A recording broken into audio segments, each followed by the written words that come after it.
Sí. Vamos a recibir con un fuerte aplauso a Natalie Emmanuel.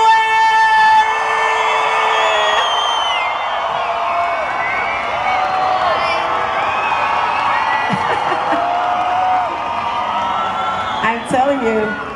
That is a lot of people. You want to sit over there? You want to sit here with me? Oh, sorry. Yeah. No, it's okay. You can do whatever you I'm want. gonna sit next to you. Okay. Okay. Hi. Bueno, obviamente estamos con la hermosa Natalie Emmanuel. Vamos a hacer lo mismo, una conversación primero entre nosotros. Yo obviamente les voy a ir traduciendo para todos ustedes. Y luego hacemos un breve Q&A. So first we're going to have a chat and then we're going to have a short Q&A. Okay. You agree? Okay. So many people. It's crazy. They're all here to see you. Thanks. Okay, so... Sorry. Getting shy now. Okay. First Okay. question. Go ahead. It's okay. It's just like a regular chat. You can relax. It's just a regular chat in front of like 1,000 million people. Les estoy diciendo que se relaje, que simplemente es una conversación normal al frente de miles de personas.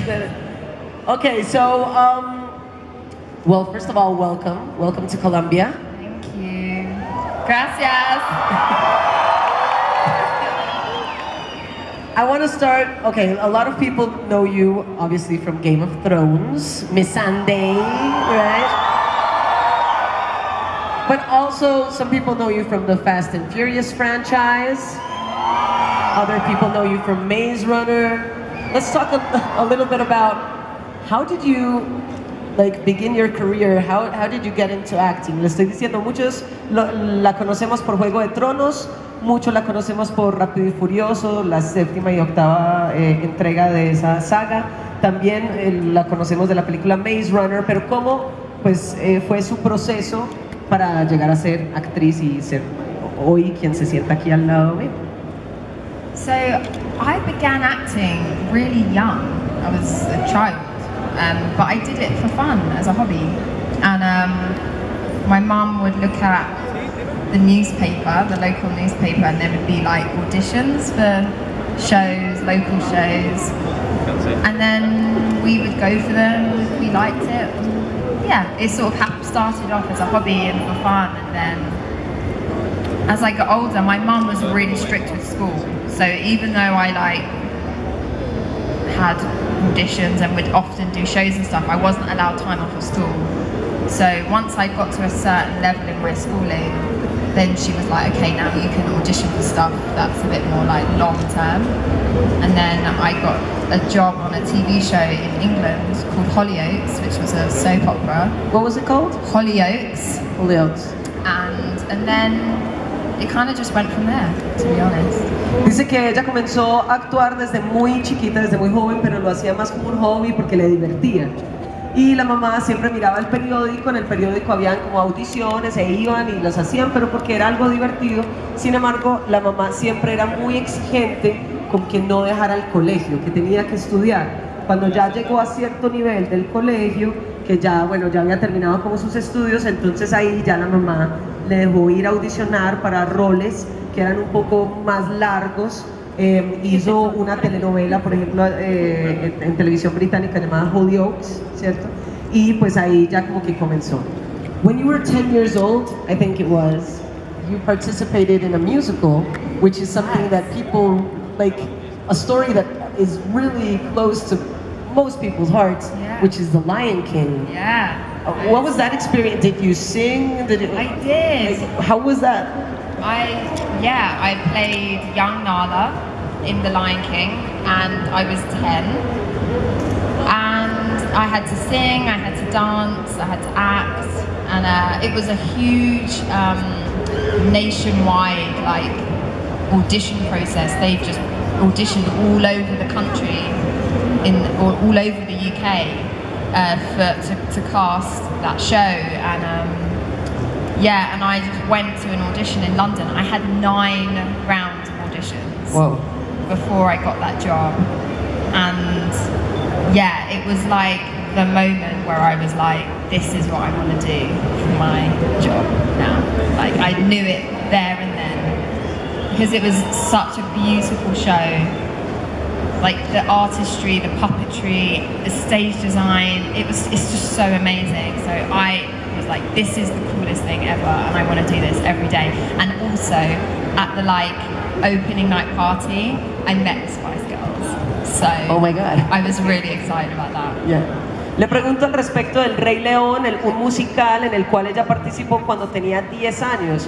Pues el Rey León, obviamente una historia que es muy cercana al corazón de muchísimas personas que están acá y que pronto van a hacer la película live action y todo.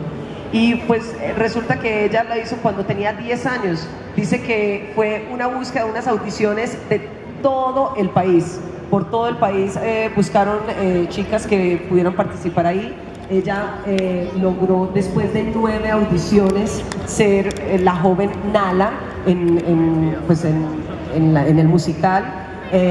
Fue algo gigante, que tenía, pues digamos, como un diseño de escenario, tenía unas luces, tenía títeres, tenía toda una producción en lo cual ella cantaba, bailaba, tenía que actuar, y en uno de los momentos así tesos pues de toda esa experiencia conoció a las Spice Girls. Entonces fue como el momento a los 10 años en el cual ella decidió, esto es lo que yo quiero hacer pues ya el resto de mi vida, este es mi trabajo, esto es lo que quiero hacer. That's awesome. Do you, they're saying that when you speak, put the mic. Oh, sorry. Oh, yeah. Hi. That's better. Sorry. Okay, oh yeah, you had to sing, right? So yeah. How was your, did you begin, you were looking for auditions and it was fun for you, but did you start studying proper acting, or are you a triple threat? What's going on there? Basically, no. My mum, who is amazing, she put me and my sister and I into singing classes, dance classes, just for fun. It was genuinely something that we did after school. It was an after-school activity. When I was very little, I was incredibly shy. I mean, I still can be, but dropping me off at school every day for her was a nightmare, because I would just scream. I just didn't want to leave my mom. So when I was 3, that's when she put us into dance class and singing and acting, because it's the arts is a really great way to build confidence. It's a really great way to figure out who you are, and so my mum encouraged that, and that's sort of how I got into it. In terms of any formal training, I didn't do any. I just did it. I guess I would learn on the job. I learned as I did it, and yeah, I've also learned a lot from watching other actors just do their amazing work, and see how I can develop myself too. So yeah, I just sort of have just done it, kind of gone with the flow, if you like. Yeah. Yo le pregunté cómo era el proceso pues de ella de formación como actriz, ¿cierto? Que pues como qué academia o qué cursos hizo, porque pues en el Rey León le tocaba cantar, entonces cómo hacía, ¿cierto?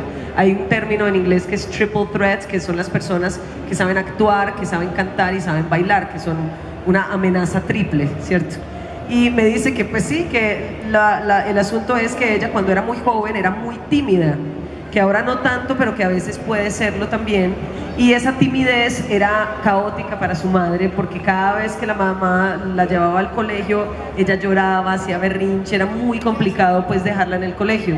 Entonces, como para combatir un poco esto, la mamá impulsó a ella y a su hermana a meterse a clases de actuación, de canto y de baile, porque pues las artes pues forman el carácter y hacen que los chicos se sientan más confiados de sí mismos, y por supuesto pues que se encuentren a sí mismos realmente en lo que son.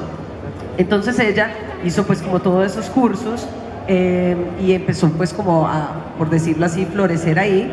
Y luego de eso, básicamente no tuvo una escuela formal de actuación, sino que simplemente en los trabajos que iban llegando, pues iba aprendiendo del trabajo y también aprendiendo de otros grandes actores con los cuales ella compartía escena. Y eso nos lleva a Juego de Tronos, ¿cierto? And that brings us to Game of Thrones. Yay. So I was talking to Nicolás last night, Yes. and he told me a story. Okay. Okay. All right. He told me you were a big fan of the show. Yeah, huge fan of Game of Thrones. Yeah. Huge fan. And so when you were like you guys, I think it was a premiere, maybe it was a closing party. I think it was your first like premiere. He says he remembers that you were like after obviously your first season there, you were crying and crying uncontrollably because you were such a big fan. Le estoy preguntando porque anoche pues con Nicolás, el Matarreyes que todos ustedes conocen y ahorita vamos a ver en este escenario, estábamos hablando pues él y yo, y él me contó como, ay mira que Natalie era una gran fanática de Juego de Tronos, o sea, se moría. Cuando al fin ya, luego de su primera temporada, la primera premier para ella era en una esquina llorando y llorando descontroladamente porque era tan fanática que no podía creer pues qué estaba pasando. Entonces le estoy preguntando al respecto de esa situación. So, tell us your version of that story. I mean, he told it pretty accurately, to be honest. Well, I went to the season 3 premiere. That was my first season. And I remember that they had slightly changed the order of the episodes, and they were like, oh, you're now in episode 2, not episode 1. And I don't know what happened, but like, I went to the premiere thinking, because at the premieres they show episode 1. And so I went just thinking that I've been invited because I'm in the cast, but I wasn't expecting to be in the first episode of season 3. And when I got there and then they played the episode, I was in it and I was like just blown away because the premiere was at the TCL Chinese Grammars Theatre. I think I'm saying that right. It's like the Chinese theatre, the big famous theatre in Hollywood. And then my face was on it and it was all rather overwhelming. And afterwards, I had people coming up to me and congratulating me and saying, well done, and I was like, just wasn't expecting any of this because I thought I wasn't in it. Then I had Jason Momoa come up to me, high-five me, and be like, well, good job with the languages, because he knows about the languages. So then his like beautiful wife, or now wife, Lisa, was there, who I'm a huge fan of, Lisa Bonet.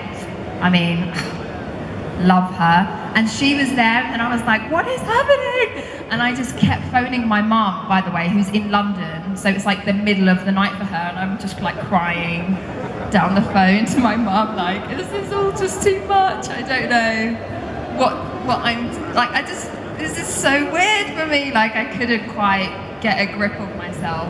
So yeah, if Nikolai saw me sitting somewhere crying, that's probably, I believe him 100%. Ok. Bueno, nos cuenta entonces que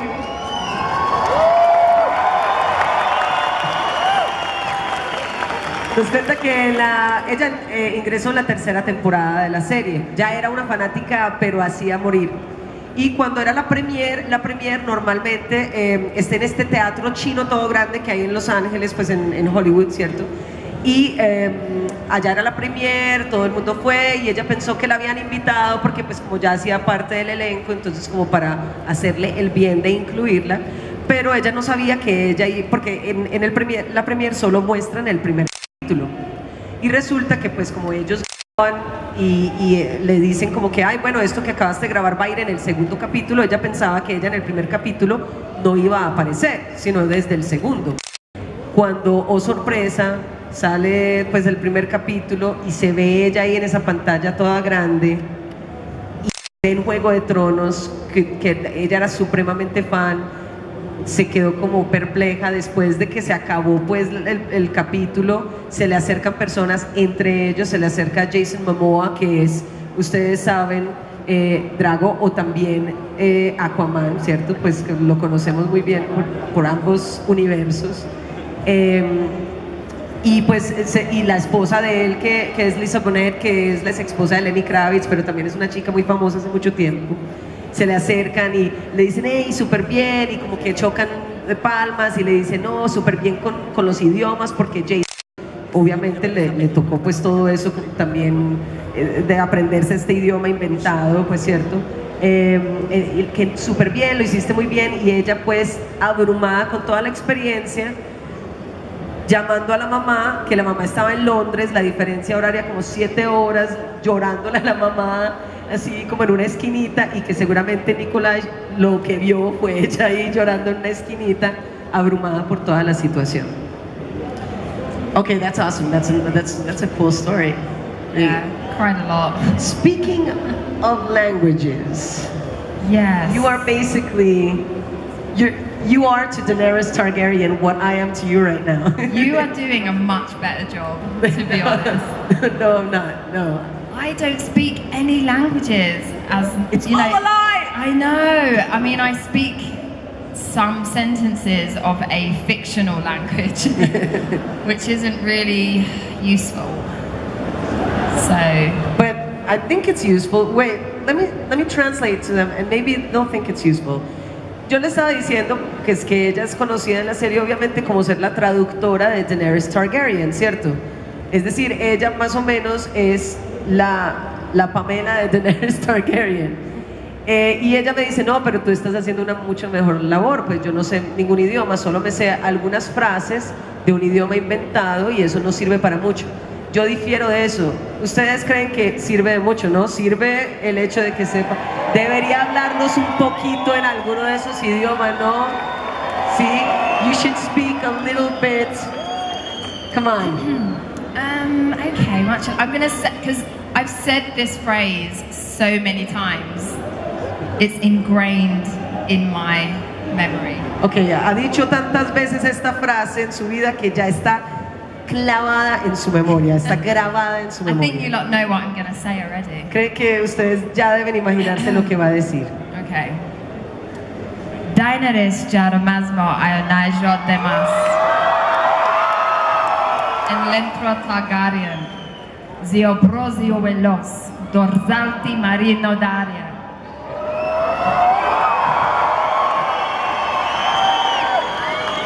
I mean, there's a bit more, but you get the gist. Hay un poquito más, pero ustedes se lo imaginan. Yeah, it's kind of hard to introduce Daenerys. Yeah, she has a lot of titles. Sí, tiene más It's like they títulos. just keep going. They just add more. They're like, oh, she also did this thing, so we should throw that in as well. Que cada capítulo le suman más títulos a ella, como, ay, ve, también hizo esto. It's gonna be Daenerys washer of dishes. Right. Yeah. I'm like, oh, what else did she do? Because I know that always affects me. I'm like, what else am I going to have to say? Cada vez que Daenerys hace algo, ella dice como, ay, ya qué más hizo, porque ya sabe que le afecta a ella, porque ya tiene que sumarle otro título y aprenderse la frasecita. Okay, well, I don't think I'm the only one here to actually think that it's so awesome that your character has grown so much.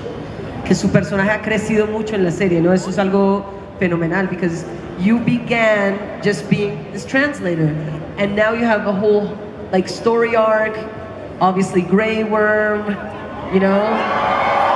O sea, tiene ya toda una historia, ya tiene pues su amorío. Did you know that you were gonna have all of this growth?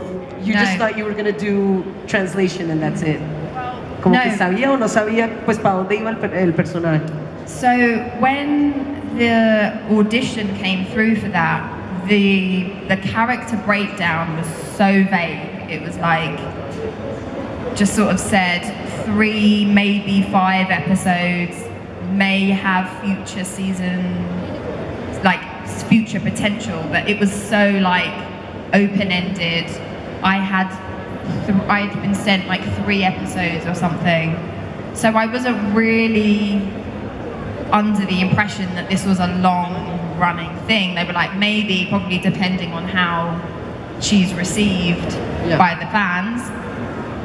So no, I wasn't expecting it, and so it's a real like privilege and an honor that they liked what I did and therefore decided to keep her on, and then, you know, create this beautiful love story for her and Grey Worm. And those two characters, I feel have been very important to the show because they have created this little tiny, lovely universe of hope within. Yeah, this bit of hope in this like crazy, kind of brutal, violent, you know, unsafe world, and they have this little thing, and it's just been really lovely to play, and I just feel blessed that I've had that opportunity. Pues nos dice que ella en un inicio, pues cuando le pasaron como la descripción del personaje, no decía mucho, era algo muy vago, como que decía, tendrá 3 a 5 capítulos, quizá esté en otra temporada. Entonces ella lo que pensó pues fue que no era una cosa como a término, pues a largo término, ¿cierto? Ella pensaba como no, pues seguro se hace este pedacito y de pronto si el público recibe bien el personaje se hará. Obviamente lo recibimos absolutamente bien y ella se siente muy agradecida como de ese pequeño mundo que ya se crea, de esa historia que se crea entre ella y Grey Worm, esa historia de amor que realmente es como una gotita de esperanza en un mundo que realmente es una cosa muy salvaje, muy violenta, que realmente ella siente que esos dos personajes y su historia son muy importantes hoy en día para la trama de Juego de Tronos, y por eso mismo se siente muy afortunada pues de que les haya gustado a quienes crean la serie lo suficiente como para hacer que el personaje crezca de esta manera.